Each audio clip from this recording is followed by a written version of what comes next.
Hello students, welcome back to our channel. Students, आज हम exercise 5.2 start करने वाले हैं। 5.2 स्टार्ट करने के लिए आपको डिफरेंशिएबिलिटी के फॉर्मूलाज आने चाहिए। तो जो फॉर्मूलाज हैं, ये सारे फॉर्मूलाज आपने +1 में भी कर रखे हैं डिफरेंशिएशन में। वही फॉर्मूलाज हैं, एक बार इनको दोबारा से रिकॉल कर लेते हैं। आपको डिफरेंशिएशन में आपको पता है डिफरेंशिएशन का बेसिकली मतलब क्या है कि अगर आप dy/dx निकालते हो, मतलब x क्वांटिटी में अगर कुछ चेंज आता है तो उसकी वजह से y क्वांटिटी में क्या बदलाव आ रहा है, that is your differentiation. Differentiation basically आपको चेंज बताता है, ठीक है। यहाँ पे आप फॉर्मूलाज अगर डिफरेंशिएशन के देखते हो, अगर हमारे पास function y is equal to x raise to power n दे रखा है, ये हमारे पास फंक्शन दे रखा है और हमें dy/dx निकालना, मतलब विद रिस्पेक्ट टू निकालना है x डिफरेंशिएशन इसकी। तो x raise to power n की डिफरेंशिएशन कैसे होगी, nx n-1, ये आपका फॉर्मूला है। ऐसे ही अगर आपको फंक्शन log x दे रखा है तो dy/dx अगर बोथ साइड डिफरेंशिएशन करते हैं with respect to x, so dy/dx आप इधर log x आपके पास क्या हो जाएगा 1/x। ऐसे ही अगर फंक्शन आपके पास e⁻x दिया हुआ है तो उसी की डिफरेंशिएशन भी e⁻x ही होगी। अगर फंक्शन आपको a⁻x दे रखा है तो उसकी डिफरेंशिएशन a⁻x log a होगी, ठीक है। अगर आपको फंक्शन sin x दे रखा है तो sin x की डिफरेंशिएशन आपके पास cos x होगी। ऐसे ही अगर फंक्शन cos x दे रखा है तो उसकी डिफरेंशिएशन -sin x होगी। अगर फंक्शन tan x दे रखा है तो उसकी डिफरेंशिएशन sec²x। अगर cot x दे रखा है तो उसकी डिफरेंशिएशन -cosec²x। secant x दे रखा है तो उसकी differentiation secant x tan x। Cosecant x दे रखा है तो उसकी differentiation -cosecant x cot x, ठीक है।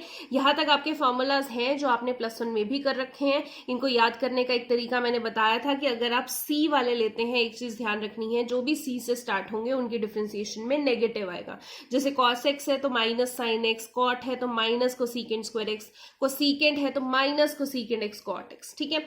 अब कुछ और है, जैसे कि अगर आपके पास डिफरेंशिएशन में √x है, ये थोड़े से ट्रिक्स हैं जो आप याद रख सकते हो। सॉल्व तो इन वाले फॉर्मूला से भी कर सकते हो, बट आप सिर्फ इनकी ट्रिक याद रख सकते हो कि अगर आपके पास √x आ गया है तो आपने उसकी डिफरेंशिएशन करनी है तो सीधा आप लिख सकते हो 1/2√x, ये याद रख सकते हो।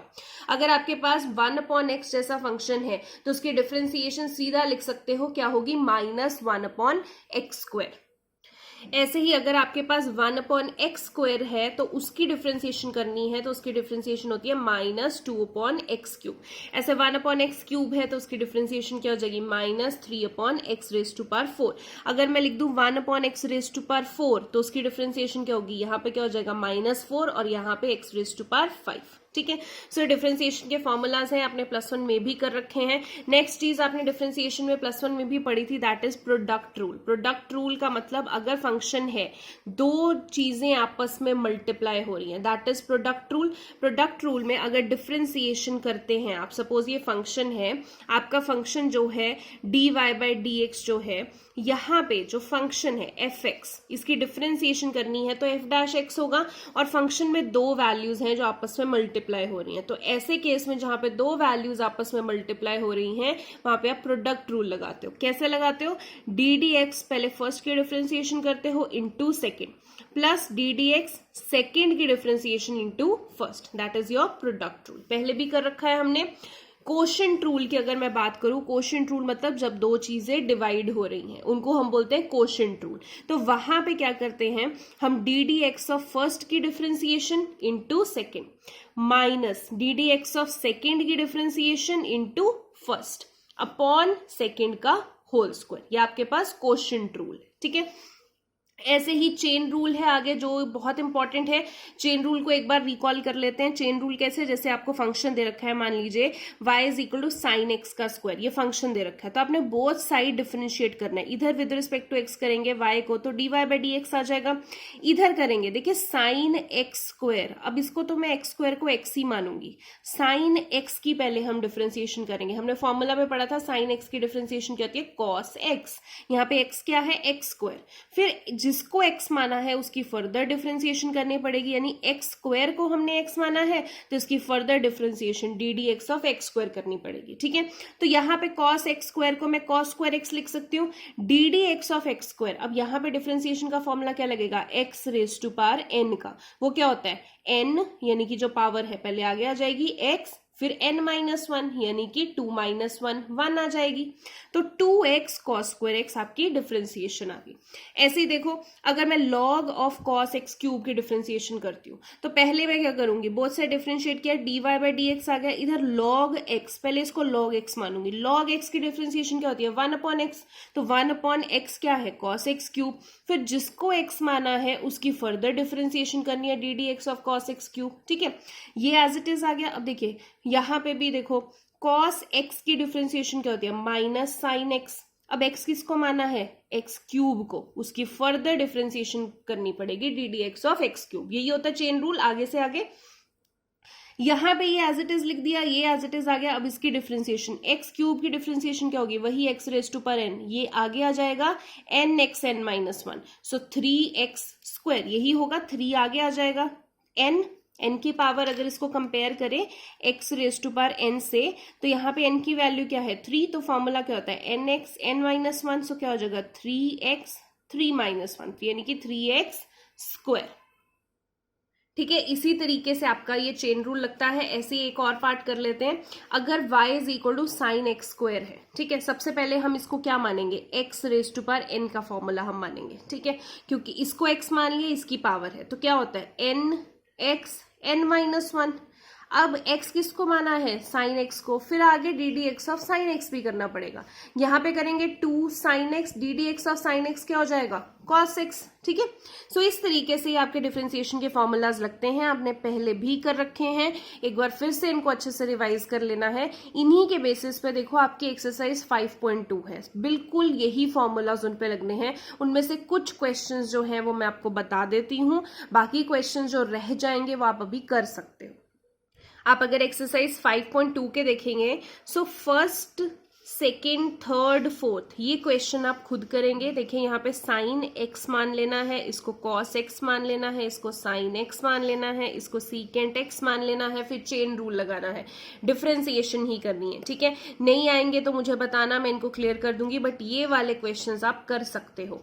फिफ्थ क्वेश्चन मैं आपको बता देती हूँ, जो क्वेश्चन मैंने टिक किए हैं, fifth question, sixth question, 7th and 10th, ये क्वेश्चन मैं आपको बता रही हूँ, बाकी क्वेश्चन आपने खुद करने हैं। ठीक है, सो टैली कर लेते हैं इन क्वेश्चन को। सबसे पहले क्वेश्चन नंबर 5 देखते हैं। देखो फिफ्थ क्वेश्चन में आपको दो फंक्शन दिया हुआ है, ऐसे डिवाइड हो रहा है, तो जब डिवाइड हो रहा है तो आपके पास फॉर्मूला क्या होता है कोशेंट रूल। ठीक है, आप इसको ऐसे मान लोगे कि ये फंक्शन y के बराबर है कोशेंट रूल, ये आपकी फर्स्ट यूनिट है, ये आपकी सेकेंड यूनिट है कोशेंट रूल। तो कोशेंट रूल में अगर बोथ साइड डेरिवेटिव लेते हैं, y का derivative with respect to x लेंगे तो dy बाई डी एक्स हो जाएगा। इधर कोशेंट रूल लगाएंगे तो देखिए फर्स्ट फंक्शन इंटू सेकेंड, तो क्या करते हैं D D X of first into second minus D D X of second into first upon second का स्क्वायर, यही होता है फॉर्मूला। ठीक है, तो अब देखिए डी डी एक्स ऑफ, अब यहाँ पे डिफरेंशिएशन कैसे करनी है साइन एक्स, इसको पहले आप एक्स मान लोगे, साइन एक्स की डिफरेंशिएशन क्या होती है कॉस एक्स। अब एक्स किसको माना है ए एक्स प्लस बी को, फिर इसको D D X of A x plus B करना है इनटू ये वाली चीज तो आपकी एज इट इज आ जाएगी। ठीक है, अब यहाँ पे D D X of cos x की डिफरेंशिएशन होती है माइनस साइन एक्स, अब बाहर भी माइनस है तो प्लस हो जाएगा, यानी कि साइन एक्स आ गया। अब एक्स किसको माना है सी एक्स प्लस डी को, इसको फर्दर डिफरेंशिएट करेंगे D D X of C x plus D. ठीक है, अब इस चीज का इंटू साइन ए एक्स प्लस बी भी है तो वो भी लिखेंगे यहाँ पे, अपॉन इसका स्क्वायर एज इट इज चलता आ रहा है। ठीक है, अब यहाँ पे देखिए cos ax plus B as it is, अब इसकी डिफरेंशिएशन करनी थी, a कांस्टेंट है, कांस्टेंट तो ऑलरेडी बाहर आ जाता है। ठीक है, D D X of X करेंगे तो वो तो 1 होता है, a इंटू 1 आ गया, प्लस b क्या है कांस्टेंट, कांस्टेंट की डिफरेंशिएशन 0। ठीक है, तो वो 0 हो गया, यानी कि आपके पास सिर्फ ये बचा cos cx प्लस डी, वो आ गया, और साथ में इसका आपके पास बचा था a plus sine C x plus D as it is. अब देखिए D D X of C X, C constant है बाहर आ गया, D D X of X किया तो सी आया, अब फिर से ये डी कॉन्स्टेंट है तो 0 आ गया, और आपके पास इधर क्या बचा साइन ए एक्स प्लस बी। अब यहाँ पे इस चीज का स्क्वायर, अब इस चीज का स्क्वायर करेंगे तो cos cx प्लस डी का होल का स्क्वायर है, ठीक है। अब नेक्स्ट देखिए, आप यहाँ पे भी छोड़ सकते हैं या फिर इसको फर्दर सॉल्व कर सकते हैं। फर्दर क्या कर सकते हैं, आपके पास ये है, इसका डिनोमिनेटर भी ये है, इसका डिनोमिनेटर भी ये है, तो दोनों को इंडिविजुअल लिख दिया हमने अलग अलग डिनोमिनेटर करके, this upon this plus this upon this लिख दिया। अब देखिए यहाँ पे कॉस अगर चेक करें a cos ax plus B, ये एज इट इज आ गया, ठीक है। यहाँ पे एक कॉस से, ये पूरा था ना इसका स्क्वायर, एक कॉस से एक cos c x plus d cancel हो गया, बट एक cos c x plus d तो नीचे बचा, तो 1 upon cos c x plus d, 1 upon cos क्या होता है सीकेंट, और साथ में क्या है सी एक्स प्लस डी, तो सी एक्स प्लस डी, ठीक है। प्लस इधर सी साइन सी एक्स प्लस डी है और इधर साइन ए एक्स प्लस बी है। अब नीचे जिससे कैंसिल होगा वो देखिए, साइन सी x plus d upon cos c x plus d, एक की बात कर रही हूँ, ठीक है, ये स्क्वायर था, एक की बात कर रही हूँ, एक साइन सी एक्स प्लस डी अपॉन एक cos c x plus d, sine upon cos क्या होता है tan c x plus D, ठीक है। इधर नीचे एक cos c x plus d अभी भी बचा है, ठीक है, तो sine x plus B as it is निकल गया, अपॉन 1 इंटू जो एक सी एक्स प्लस डी बचा कॉस, 1 अपॉन कॉस वो क्या हो जाएगा सीकेंट सी एक्स प्लस डी, ठीक है। तो इस तरीके से आपने इनको सॉल्व करना है। क्वेश्चन नंबर 6 भी देख लेते हैं। क्वेश्चन नंबर 6 देखिए, आपके पास फंक्शन दे रखा है, अब आपको दिख रहा है कि 2 यूनिट हैं जो मल्टीप्लाई हो रही हैं, यानी कि मेरी ये 1 यूनिट है और ये सेकेंड यूनिट है, 2 यूनिट हैं जो मल्टीप्लाई हो रही है, तो हम कैसे लिखेंगे, D D X of first unit into क्या लगेगा, यहाँ पे प्रोडक्ट रूल लगा रहे हैं, याद रखो मल्टीप्लाई हो रहा है तो product rule, D D X of first into second plus D D X of second into first, product rule लग गया। अब आगे देखिए, cos x क्यूब, जो D D X of cos x cube है उसको क्या लिखेंगे हम, D D X of cos x क्या होता है माइनस साइन x, अब x माना है x क्यूब को, उसकी फर्दर डिफरेंशिएशन करनी पड़ेगी, D D X of x cube into ये वाली चीज तो एज इट इज आ जाएगी प्लस। अब देखिए डी डी एक्स ऑफ इसको, जब इसको सॉल्व करेंगे हम इस पूरे को x मान लेंगे, x का स्क्वायर यानी x raise to power n, formula क्या लगेगा n आगे आ जाएगा, x n माइनस 1 यानी कि 2 माइनस 1 1, फिर x किसको माना है इसको, फर्दर इसकी डिफरेंशिएशन करनी पड़ेगी, D D X of sign x 5 की डिफरेंशिएशन करनी पड़ेगी इनटू कॉस एक्स क्यूब, तो ऐसे ही चल रहा है। अब देखिए minus sine x cube as it is आ गया, एक्स क्यूब की डिफरेंशिएशन करेंगे, x raise to power n का फॉर्मूला लगाएंगे, एन आगे आ जाएगा 3x n माइनस 1 यानी कि स्क्वायर आ जाएगा इनटू ये वाली चीज ऐसी आ गई plus 2 sine x 5 as it is आ जाएगा, इसकी डिफरेंशिएशन करनी है, देखो साइन एक्स की डिफरेंशिएशन होती है कॉस एक्स, बट एक्स किसको माना है x5 को, फर्दर x5 की डिफरेंशिएशन करेंगे तो 5x 4 आ जाएगी, x raise to power n का फॉर्मूला लगाएंगे nx n minus 1 into cos X cube as it is है। अब यहाँ पे आप देखो कि यहाँ पे minus sine x cube 3x square sine square x5, अब देखिए यहाँ पे साइन स्क्वायर है, यहाँ पे साइन स्क्वायर x5 है, यहाँ पे मुझे दिख रहा है कि ये माइनस है और यहाँ पे प्लस है, तो क्यों ना मैं पहले इसको लिख लेती हूँ, दिखने में अच्छा लगेगा, ठीक है, जरूरी नहीं है कि ऐसे ही करना, पहले भी माइनस लिख लेते हो बट थोड़ा दिखने में ठीक लगता है इसलिए हम इसको आगे लिख लेते हैं पॉजिटिव वाले को, ठीक है। तो यहाँ पे मैं मल्टीप्लाई करूंगी 2 इंटू 5 तो 10 हो जाएगा, 10x4 और साथ में sine x5 cos x5 cos x cube, ये पहले आ गया, minus sine x cube 3x square sine square x5, ये आपके पास आ गया। अब इसके आगे और कुछ नहीं सॉल्व हो सकता, ये आपका आंसर आ गया। तो अभी तक हमने 2 क्वेश्चंस में 2 फॉर्मूलाज सीख लिए इंप्लीमेंट करना, जो कि आप पहले भी कर चुके हो। एक तो आपके पास क्वोशिएंट रूल आ गया इसमें और एक आपके पास प्रोडक्ट रूल आ गया, ठीक है। अब इनमें अंदर ही अंदर हम चेन रूल भी जो प्रैक्टिस है वो किए जा रहे हैं, ठीक है। अब क्वेश्चन नंबर 7 अगर हम देखें तो आपके पास ये फंक्शन है, ठीक है, आपने इसको डिफरेंशिएट करना है। तो इधर अगर हम करें dy by D X is equal to, ये कॉन्स्टेंट है तो 2 बाहर आ जाएगा। अब इस चीज को डिफरेंशिएट करना है, तो मैंने आपको बताया था इस चीज को क्या मान लो, ये रूट एक्स है पूरा, तो रूट एक्स आ गया। रूट एक्स की डिफरेंशिएशन मैंने आपको फॉर्मूला में लिखवाई थी 1/2 रूट एक्स, ठीक है। तो इस चीज को जब हम डी डी एक्स ऑफ ये करेंगे तो इसको क्या मान लेंगे, रूट एक्स 2, तो एज इट इज आ गया। इस पूरे को रूट एक्स मान लिया, तो रूट एक्स की डिफरेंशिएशन 1/2 रूट एक्स, तो 1/2 ये वाला रूट एक्स। अब फर्दर रूट एक्स किसको माना है, कॉट एक्स स्क्वायर को, फिर D D X of cot X square करना पड़ेगा, ठीक है। यहाँ पे आप देखिए 2 से 2 कैंसिल हो गया, 1/cot x स्क्वायर आ गया।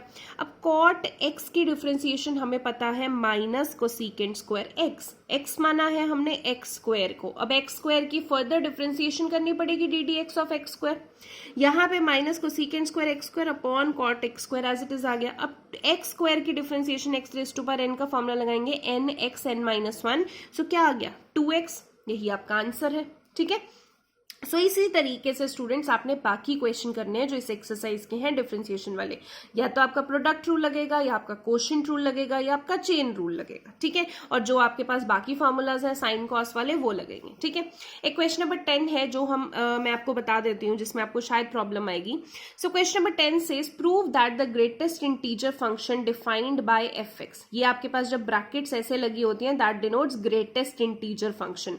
यहाँ पे एक्स की वैल्यू 0 से 3 तक है, आपको बताना है कि ये जो ग्रेटेस्ट इंटीजर फंक्शन ये है ये डिफरेंशिएबल नहीं है, कहां पे, ना 1 पे ना 2 पे, दोनों पे ही डिफरेंशिएबल नहीं है, ठीक है। अब ग्रेटेस्ट इंटीजर फंक्शन में देखिए नाम तो इसका ग्रेटेस्ट इंटीजर फंक्शन है बट ये लेता लीस्ट वैल्यू है।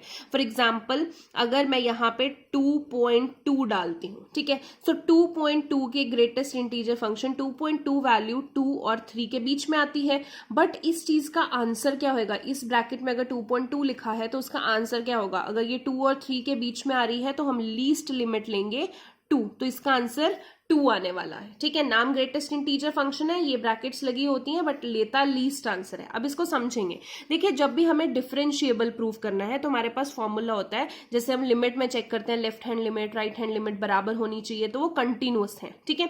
बट जब डिफरेंशिएबल की बात आती है तो हम left hand derivative is equal to right hand derivative लेते हैं, ठीक है।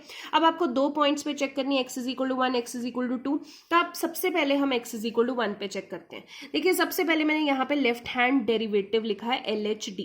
यहाँ पे फॉर्मूला क्या है, limit h approaches to 0 negative, left hand derivative है तो 0 नेगेटिव पे होता है। ये आपके पास फॉर्मूला है FA plus H minus FA upon H, ठीक है।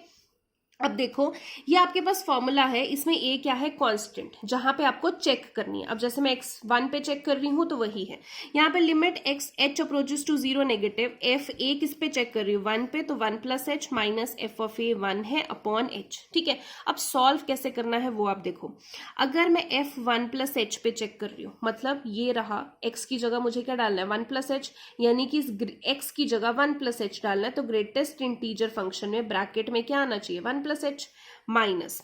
अगर f1 पे चेक कर रही हूँ यानी x की जगह 1 डालना है, यहाँ पे भी x की जगह 1 डालना है, तो 1 का जो ग्रेटेस्ट इंटीजर फंक्शन है उसकी वैल्यू क्या आएगी 1। देखो जब कांस्टेंट लिखते हैं ना, अब मैंने ये 1 डाल दिया, 1 किसके बीच में, जब कांस्टेंट आ रहा है तो उसकी एज इट इज आंसर 1 आ जाएगा ग्रेटेस्ट इंटीजर फंक्शन में, क्योंकि लेंगे भी तो 1 1 और अगर मैं लूंगी भी बीच में तो इसका लीस्ट लिमिट ही लेनी होती है। तो जब कांस्टेंट आता है तो उसका greatest integer function as it is आ जाता है। तो अगर मैं यहाँ पे 1 ही डालूंगी तो इसमें 1 की वैल्यू डालेंगे तो आंसर 1 ही आने वाला है, ठीक है। नीचे अपॉन h फॉर्मूला में डल रहा है।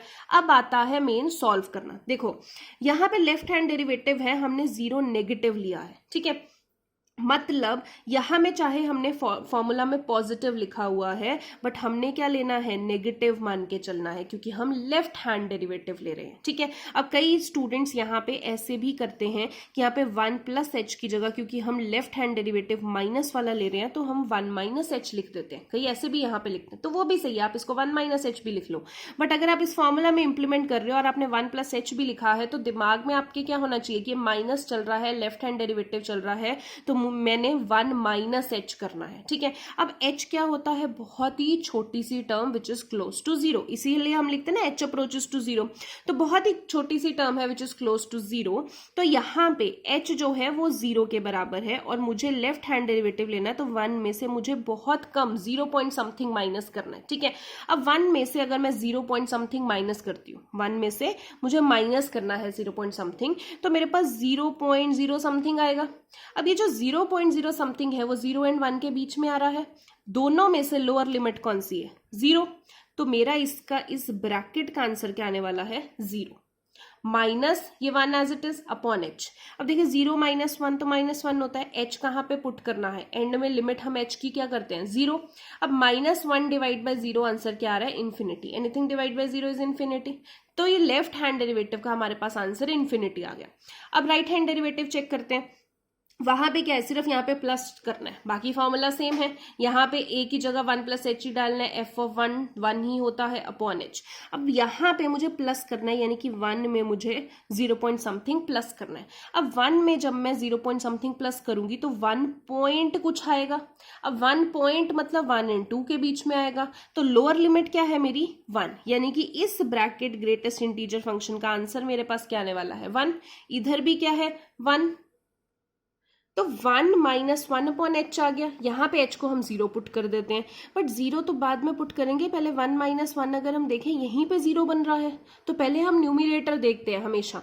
तो यहाँ पे ऐसे नहीं करना कि यहाँ पे 1 माइनस 1 0 अपॉन इधर भी 0 कर दिया, नहीं। यहाँ पे सबसे पहले चेक करना है कि 1 माइनस 1 0 बन गया, तो आंसर क्या आने वाला है? 0 ही।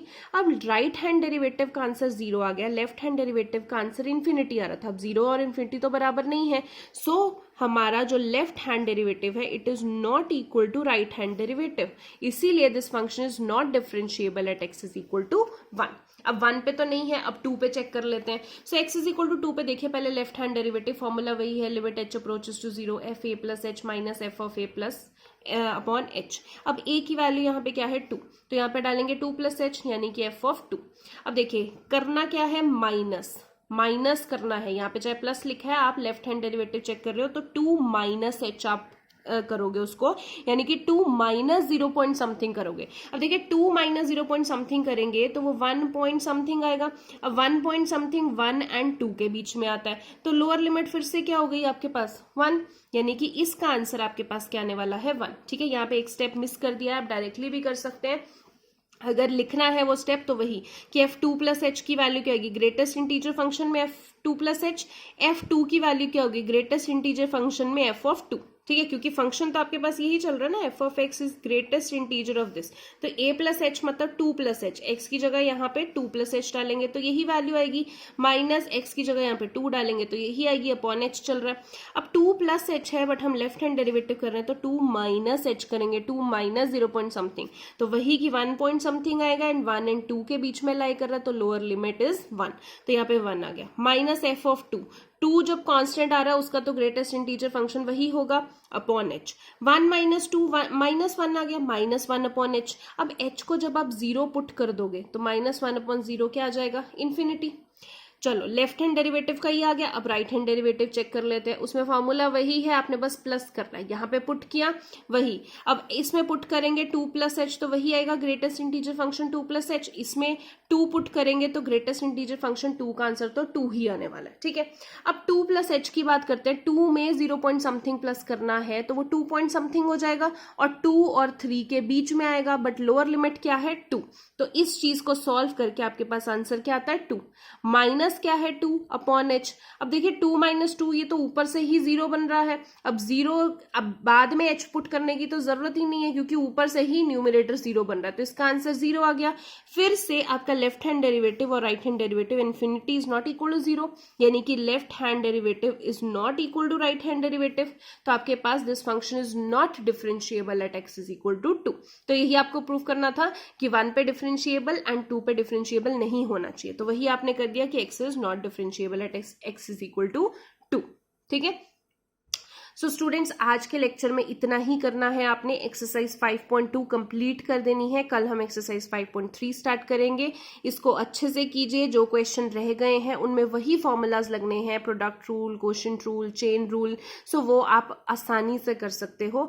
फिर भी कोई आपको उसमें प्रॉब्लम आ रही है सो आप मुझे बताइए, मैं आपको उनके सॉल्यूशंस भी प्रोवाइड कर दूंगी। सो आज के लिए इतना ही, थैंक यू सो मच।